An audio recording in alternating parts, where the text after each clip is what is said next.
this is actually a repeat presentation. I first gave this in Agadir about 9 years ago. How's the sound? Good? Okay. About 9 years ago. Of course, during that time I had 2 sessions to present, and I was doing it more as a workshop to sort of repeat my experience, because I spent 10 years in America where it was my job to score compositions, basically. And so I was learning and then training others to do this.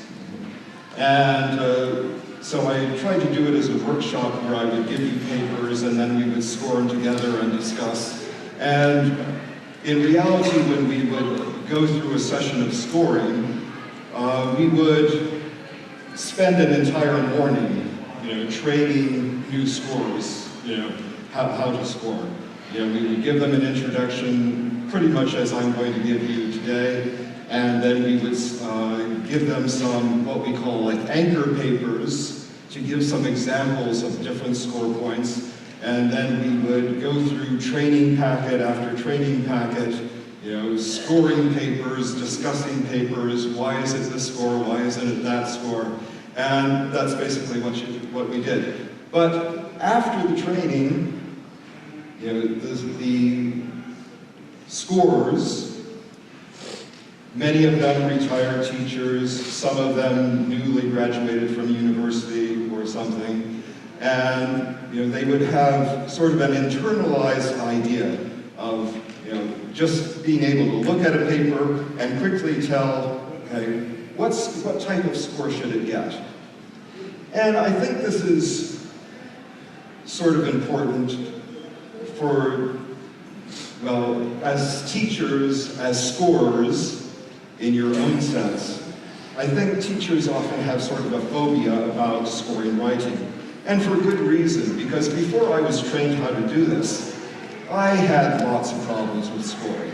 It would take me hours to go through a class, and detailing every little error that the student made and such. It was a waste of time for me, a waste of time for the students when they got their papers back. Because I did once as an experiment when I was teaching in the States. I had the students write a composition about a page in length. I took them in, dutifully red marked them all, made all the corrections, gave it back to the students, and I said, okay, if you can rewrite this with all the corrections that I have detailed and do it correctly this time, I will give you an A. Top mark in America. Not one student, and some of them were quite good, but not one student could do it. If they corrected some things, they would make mistakes on other things. And this is also something that I tell students when they're taking final exams, is I really don't like it very much when they write like a draft copy and then do like another copy of their composition. Because I've made a habit of collecting both their drafts and their final compositions. And often, their draft copy is actually better than their recopied version, because they're hurrying at that last moment to try to recopy everything down so they can do it neatly, and it doesn't help. It doesn't really help. It's a waste of time. It would be much better if they would just cross out words and correct it on the spot rather than trying to rewrite the entire thing. So anyway, the purpose of this is,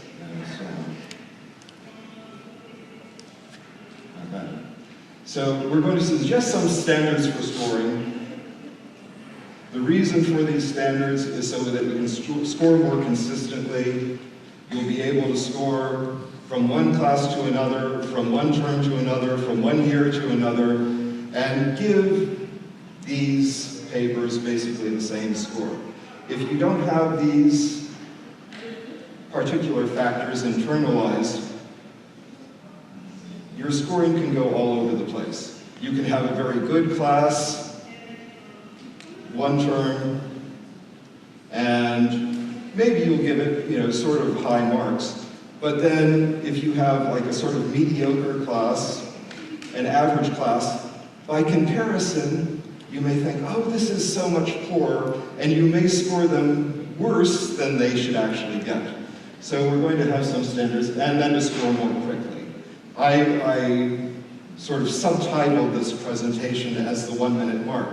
And that is basically what we want to sort of work towards. It may take a little while to internalize the scoring method, and I read them twice. I read all the compositions twice, and I'm still spending less than a minute on average, for scoring each paper. So that's the idea. How do you score compositions? And I call these traps, okay? Looking for errors first, arranging papers from best to worst, trying to score aspects of writing separately. All of them very time-consuming, not really helpful. Okay? So problems with red penciling first. It's more consuming, more time-consuming when you try to enumerate all of these errors. Okay? And in the studies that they do about writing, whether the student gets it back or not, it's not really helpful to the student, especially if they have lots of errors, to identify every error. Because they're just going to, in some cases, they're going to be overwhelmed, with all of these errors. Try to pick out, what things are most important. For me, the most important things are things like, subject-verb agreement, verb agreement. Are they not, if they're writing in the past tense, are they staying in the past tense? One thing I often notice is a lot of students, they go back and forth between the present and the past. Sometimes in compositions, I'm not sure, what are they writing about? Are they writing about a habit, or are they writing about some event in the past? Other things like, using the correct pronouns. I noticed it's a habit of a lot of students, when they mean she, they say he, right? Very, very, very common problem. And I sort of understand the relationship between he and Kia, but, my daughter does it too. She's 7 years old, and, her primary language is Darija, and, so, but how they get from she to he, or she to hua, or between those two, I don't understand that, but they often get those things wrong. But anyway, not all errors are equal, and when you look at the errors, if you're going through these details, often all of the red marks, they distract you from what is good about the composition. Now, I should mention also that when we were scoring professionally, we would not mark the papers at all. It was because, part of the reason was because it just wasn't necessary. The students never got their papers back. The second reason was because every paper would be scored by 2 scorers. And this is the same system that they use on SATs, GREs, almost any kind of standard writing evaluation in the States, is that one reader reads it, they give it a score, 1, 2, 3, 4, 5, 6, or something similar. Sometimes they use a 5-point scale. For shorter answers, they may use a 4-point scale. But the majority of it is like 6-point scales. So one reader reads it, another reader reads it, and if the scores are the same, that's the score they get. If the scores are adjacent, they split the difference. One score gives it a 4, one gives it a 3, they give it a 3.5, okay? And then if there is what they call a discrepancy, like a 2 and a 5, or that's quite a lot, then a third reader will read it also, okay? And then they decide on that basis. Okay? Arranging papers, also time-consuming. Teacher may want to spread scores more than is warranted by the quality of the writing. Yeah. I mean, as I said, you know, often in a class, maybe all the students are about the same level. Maybe they all deserve basically the same score, give or take a half point or something like that. Sometimes they're more diverse. But if you arrange them, and I've done this in the past, you sort of want to spread the scores out. Not always the best idea. Problems with scoring aspects of writing separately, what we call analytic scoring. And this could be very time-consuming too. When we scored in America, you know, we did have what they called analytic scoring. And there's a place for that, but, well, let me just give you an example. Okay? I pulled this from an exam. I don't think we use this one anymore, but for, you know, scoring a paper. So 5 points for ideals and originality, or organization and paragraphing 3 points, grammar and vocabulary 4 points, mechanics 3 points, for a total of 15 points. This would be for like an advanced composition. Usually intermediates are like 10 points. Now, how do you decipher all of this? Yeah. You know, some of these things like grammar and vocabulary, do grammar and vocabulary really go together? When we did analytic scoring, we would often have like 6 categories. I probably can't remember all of them now, but it would be like things like content, vocabulary, mechanics, like organization, yeah. So different things like that. And when we would do like analytic scoring, we would only do 2 of those items at a time. Okay? And additionally, the scale would be the same. We always did it on a 4-point scale. Okay? If the student basically did everything correct, they probably got a 3. If they used more complicated, you know, grammar, more complicated vocabulary, more complicated punctuation or something, they could get like a 4. You know? But everything would be on the same scale. And usually we would do analytic items that were closely related to each other. Trying to do all of this at the same time, I mean, really if I tried to follow this, it would probably require reading the paper like 3 times at least. Maybe more. So, does the writing fulfill its purpose? What is the purpose of writing? Well, language in general, communication. How satisfactory is the writer's communication? So, and what we want to do is, instead of having all of these different aspects, content, you know, mechanics, spelling, punctuation, and so forth, basically breaking it down into 2 items. Okay? Communication depends on clarity. Can we understand the sentences and the composition as a whole easily? As a whole is important, that's why we call it holistic. And content, how completely and how well does the student explore the subject matter? Right? Do they answer the question, in short?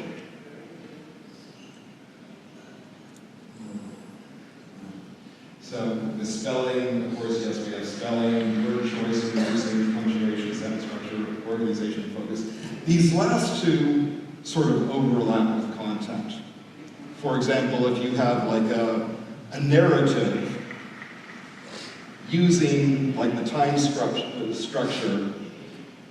it becomes not only a factor in the clarity, but also the content, you know, how it's presented. And also focus, again, paying attention to the question. Okay? Organization, well, okay, we have those first 2, organization, focus, development. How much detail do they give it? Okay? And I've put in italics, appropriate for the audience, what we might call artistry. You know. This would be probably more for our higher level papers. And special considerations, what does the student already learn? how well does the student use what he or she has learned, etc. Okay? Do they go beyond what has been taught in class? This is sort of important because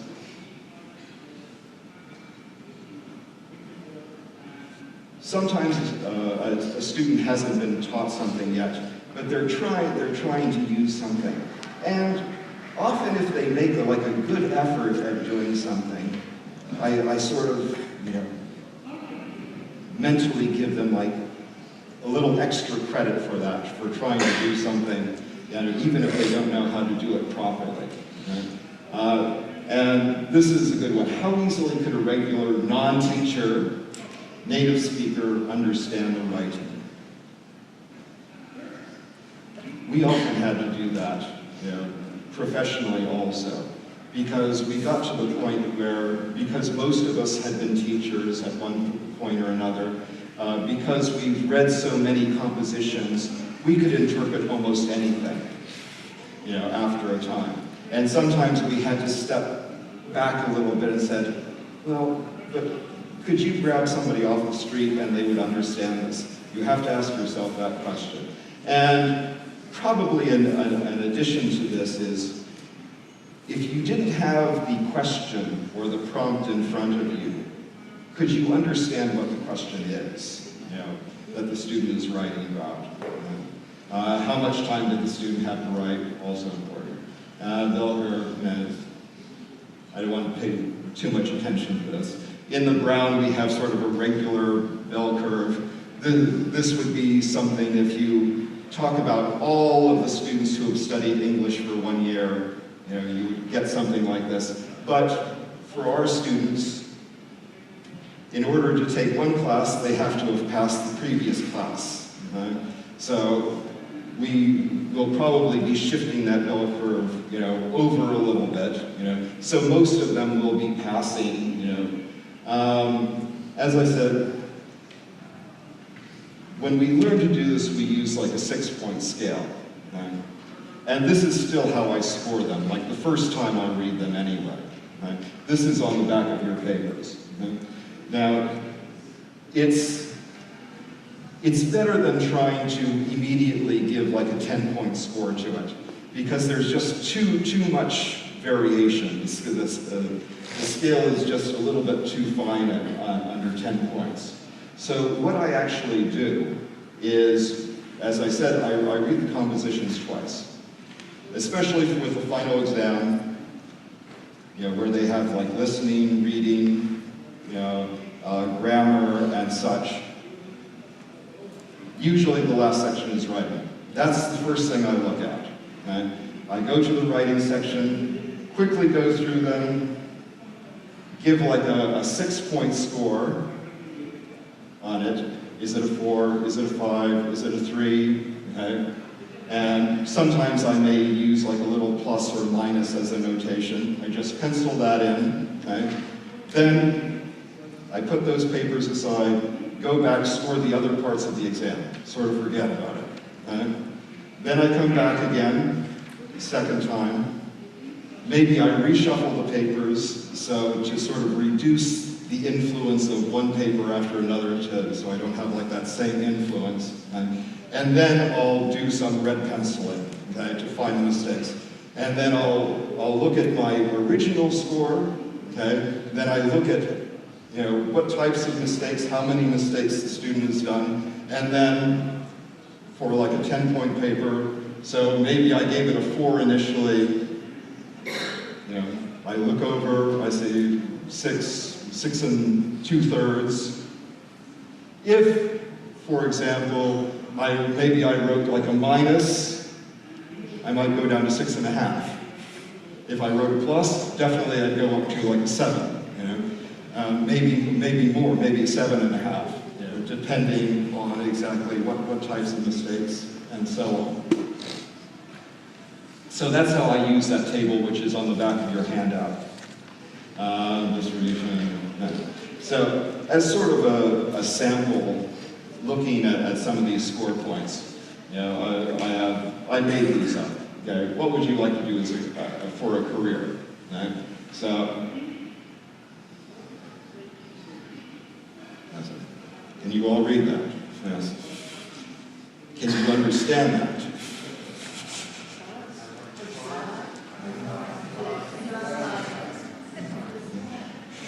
No.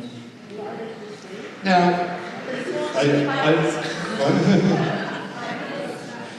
now, probably what I should have done is I should not have given you the question. You know, giving you the question gives you a little bit of a hint of what it's about. If I didn't give you the question, you know, what I lick stairs and what, it could be a lot of things. And partly also because we as teachers, we sort of know what type of spelling mistakes students make and such. You know. What it's supposed to say is, I like stars and fly in the sky. But for most people, that would be really indecipherable. Okay? And that's what we're looking at for a 1. Okay? It's very difficult to interpret. Okay? Same prompt, same question. Okay? I want to walk on the moon. Perfect sentence. Okay? Perfect sentence. But for a composition, it's not a composition, it's a sentence. Okay? So even though the grammar is perfect, everything is perfect for what is there, there's no development there. There's very minimal content, almost no content. And I want to walk on the moon. It doesn't really fully answer the question, what do you want to do as a career? So for this, something could possibly be a 2. Very minimal development. Or a 2, as you also look at it, it may be something which is, again, very difficult to understand a lot of. There's always this balance when you're scoring between, as I said, the clarity and the content of the paper. And we have, I want to be astronaut. First I can pilot military and fly a plane, then I go into space, maybe to moon, other planet. Lots of mistakes, spelling errors, but you can understand what the student is saying, basically. Okay? So despite the mistakes, maybe there might be some ambiguity there somewhere, but despite the mistakes, you could give a paper like this a 3. Okay? So this is sort of the balance that I'm talking about. Much more development, okay? But still a lot of mistakes. So these are some papers that I took from actual students. Now this was on a quiz, so the students didn't have that much time to write. A quiz is like 20 minutes. They had a few other questions before this, so maybe a maximum of 15 minutes to write this. And this was for a beginning 4 class. So can you read that for the most part? In the back, can you sort of see that? Okay. So Morocco is one of the most exotic countries in the Maghreb. It's located in the north of Africa. His population is about 30 million. So weather is great and usually sunny. It gets up to 35 degrees Celsius in the summer. It goes down to 12 degrees Celsius. The Atlas Mountain is very interesting. Tukol is the highest mountain, 46,000 meters. The most famous food are couscous and tagine, delicious. The languages are Arabic, French, and Berber. The most famous cities are Casablanca, Marrakesh, Fez, and Rabat. For a beginning 4 student, even though there are plenty of mistakes, there's a lot of detail. The grammar is mostly correct. Some mistakes like his population, spelling mistakes like usually and sunny. But for a beginning student, this is really quite good work. And so a paper like this, still not a 6, but a 5 would be quite a reasonable score to give on something like this. This, a little bit shorter, Morocco is one of the most interesting countries in the world. It's famous for its beautiful landscape, rich culture, and delicious food. Great vocabulary. Okay? Couscous, tagine, gazia, etc. There are a lot of hotels with more entertainment. An example, go to the movies, swimming on the beach, playing tennis. For me, I think visit Agadir because it's very beautiful and hot, and there are lots of entertainment. It's briefer. It has some good points. I mean, they use the superlative correctly in the first sentence, okay, which is one of the things that they just studied, so that's good. But then down towards the bottom, you know, getting listy. Yeah. I remember when we were scoring, you know, list were sort of a big no-no, especially if they use them exclusively. You know, like if a student's writing about his summer vacation, you know. During my summer, I go to Casablanca, Fez, Meknès, and Oujda, you know. Right? I eat couscous, tagine, and brochettes. Okay? I play soccer, read, and watch TV. Something like that, very listy, no detail for any of these items. You know, that would probably be like a 2. Okay? Very, very minimal, you know, just sort of listing things. But here, it's not the entire composition. You know? But despite its good points at the beginning, you know, its good vocabulary, it would probably bring it down. So this would be like a 4.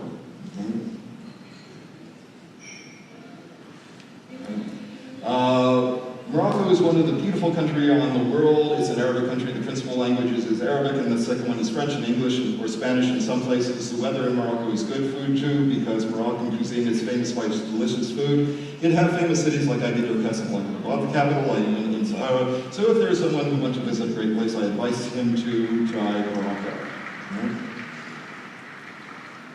What do you think? Or, yeah. It could be a 4 then. I might say maybe a little bit less than the previous one, okay? But you know, still basically a 4. If somebody gave it a 3, maybe I could understand that also. Yeah. It's not an exact science, you know, but. Hello, my name's. I'm a student at ALC. If you're not from Morocco and you didn't visit it, you should come here to enjoy your holidays. There are some famous cities like Marrakech, Agadir, and some other beautiful cities. The weather here is great, the food is delicious, there are many beaches, monuments, restaurants, nightclub.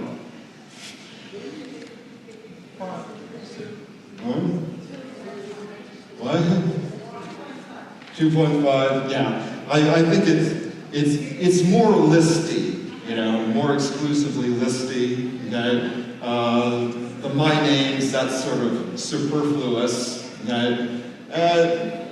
Basically just not a lot of detail. It's very listy, but a little bit more than that, so probably a 3, you know, would be good for something like this. And then Morocco is the best place in the world. It is very relaxing and enjoy for everybody. The food is wonderful and delicious. Addition, the people are very population and there are kind hearts. Also the weather, it gets up to about 37 degrees Celsius in the summer and it goes down to about -7 Celsius in winter. Morocco is the place of peace and love for everybody. 2, yes. Yeah, pretty much a 2, yeah. Some of this, you know, like relaxinating, you know, place of peace and love, I don't know. But yes, it's sort of jumbled together, you know, not very organized, sort of picking out various things, yeah. So something like that, I think. Let's see. How are we doing on time? 10 minutes? Okay. There's a split. Okay, so I've picked out like 3 compositions from my most recent final exams. Okay? This first one, I put it on 2 slides, yeah, because it was a little bit longer. Okay? So take a look at that.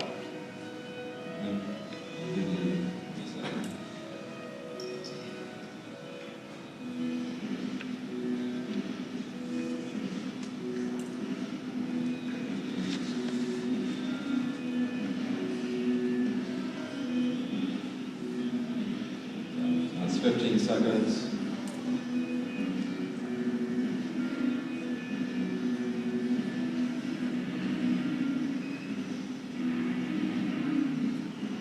And 10 seconds. Basically read it?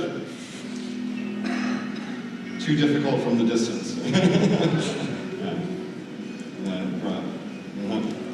So, what do you think? Those in the front row who could read it.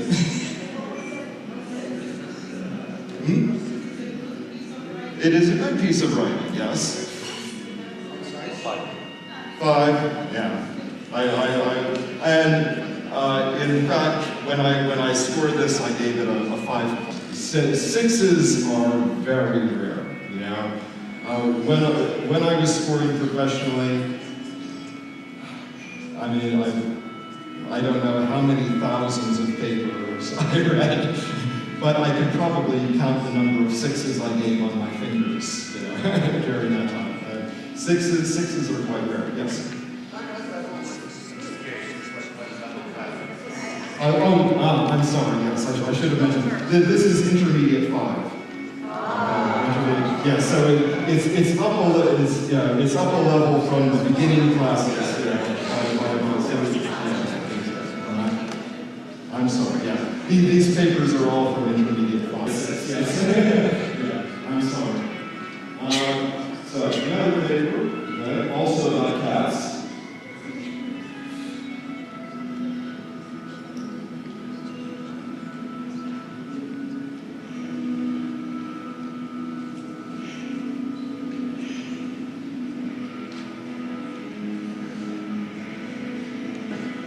Very difficult to understand. Yeah, mechanics and, you know, some sentence structure things, yeah. And there's lots of errors, yeah, lots of spelling errors, yeah, and so on. I mean, you can get the basic idea, okay? I mean, a two I would usually say is more difficult to interpret than this, okay? Though there are some places where it's very difficult to interpret. Yeah, like this word, I'm still not sure what this is supposed to be.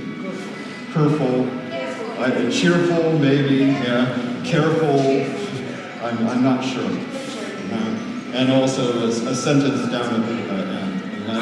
And a third composition, same prompt, you know, talking about, you know, what type of cat animal they admire or identify with.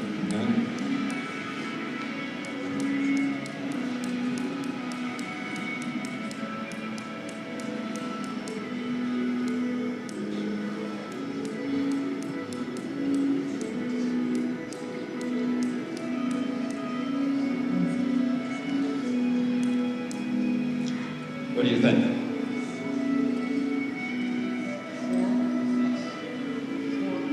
4, yeah, basically 4. And the basic reason for the 4, I mean, it's still fairly clean writing, not many mistakes, yeah. But it's just a bit brief. This is the entire composition, you know. And in a final exam, I mean, they have an hour and a half for the final exam. Usually I warn them, you know, at the half hour remaining point, you know, if you haven't begun your compositions yet, I suggest you do so quickly, you know. So they should have, you know, at least 20 minutes to do this. So, then what I do from here, okay? So my second reading, that's sort of cut off at the top, okay?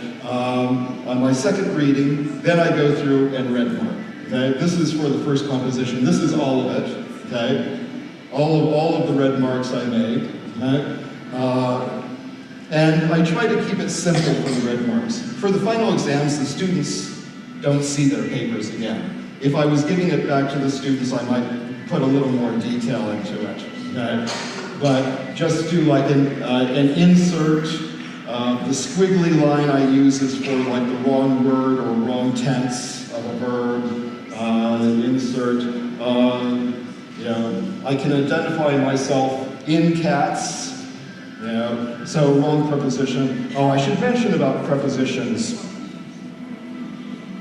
Usually prepositions, I don't mark them down for it too much, unless it's in like a spatial sense, you know, like the the book is on the table. You know, if they say the book is in the table and they mean on, then that's a problem. But in sort of phrasal verbs and things like this, prepositions, I think, are one of the most difficult things to teach because basically it just sort of comes by usage. Okay? So that one I don't really count that much.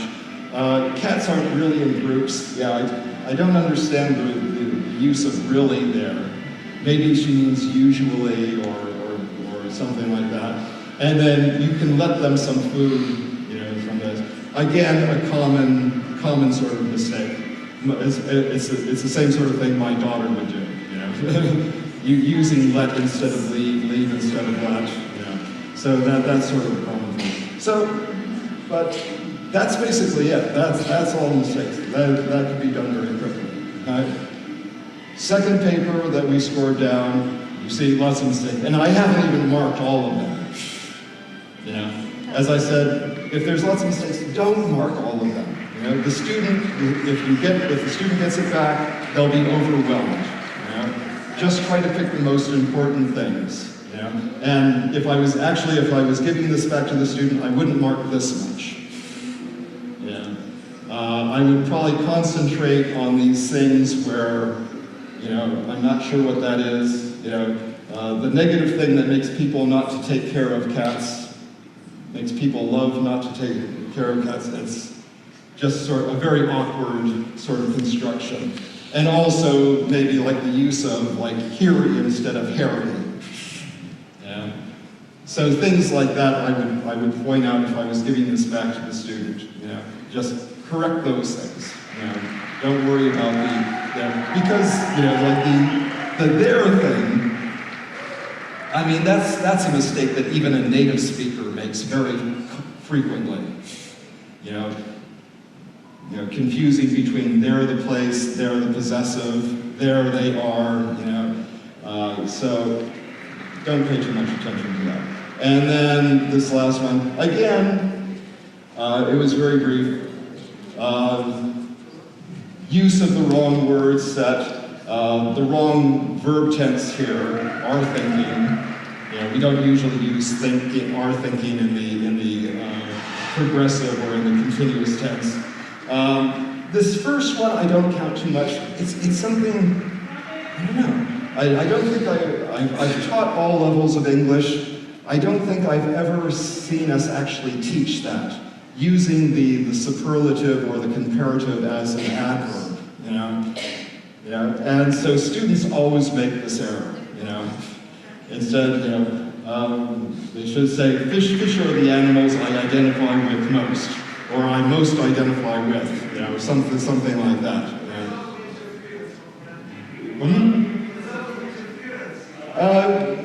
Well, maybe interference, but as I said, it is sort of an unusual construction, and I've never seen a book that addresses it. You know, I've taught.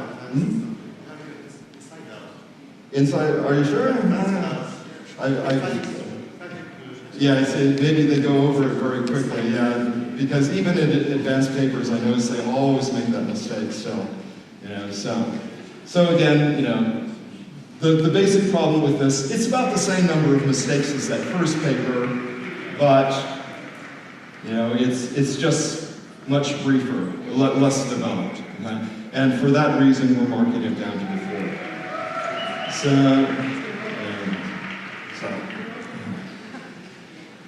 questions? Yes, you want to get out of here? Yes, sir.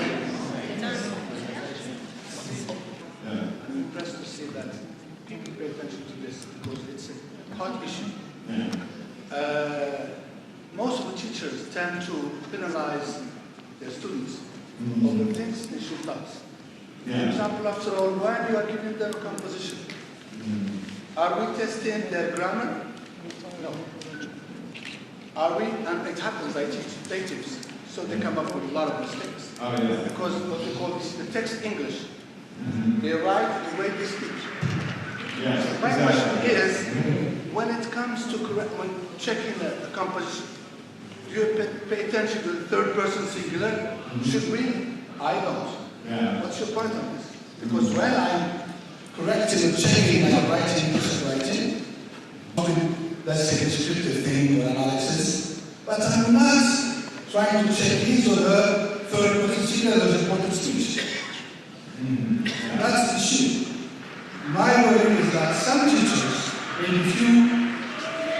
they give, let's say, 4-line composition, and they start correcting the third person singular, or maybe the fastly, oh, it's not fastly, it should be fast.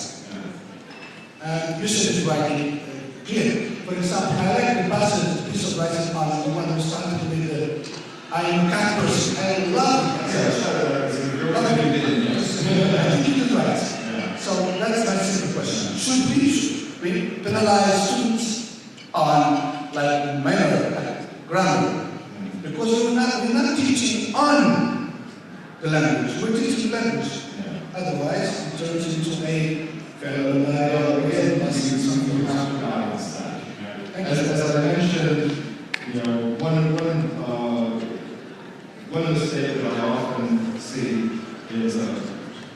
is switching back and forth between like present tense and past tense. And if a student gives sufficient context showing me that this is something that happened in the past, it doesn't bother me so much.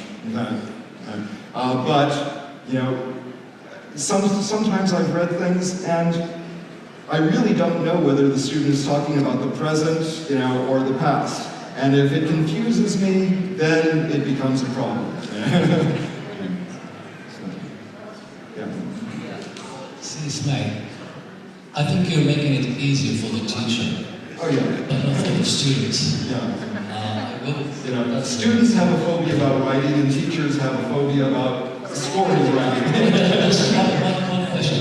When you said that you leave some mistakes not mentioned in the writing, do the students know that when I get my copy, there might be some mistakes there not mentioned by them? Because otherwise, I mean, like that one paper with lots of spelling errors. Some of the errors that I didn't mark are because she has about 2 different spellings of their, and they're all incorrect. Should I circle all of them?